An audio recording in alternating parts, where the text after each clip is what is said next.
Ngarang pangthokhiba tranipal subal Lok Sabha mikhalda mafam kharada thokhan-ningdaba thoudok khara thokhiba amadi asok apan nanghankhibada Bharatiya Janata Party gi maikaidigi nungaitaba phongdorakli nitaifa chuthekta leiba thambal sanglenda pangthokhiba paugi mifam amada Bharatiya Janata Party Manipur Pradesh ki President A Sardana nungaitaba phongdol aduna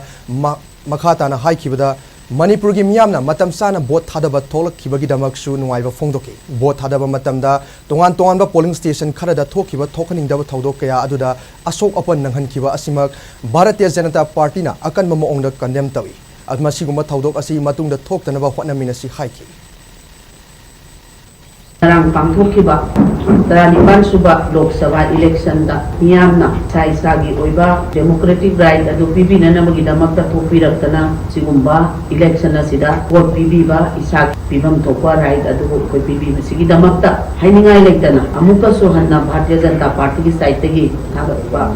phongdok sari ekoi ngarang jaga kharada nungaitaba thoudok khara thoi hariba nungaitaba thoudok sing adu Bharatiya Janata Party ki side tegi aso open yaw singu hainingai leitana tamo sokna awaba tarubya jari loinana singma thoudok asi matungda thoktana na ba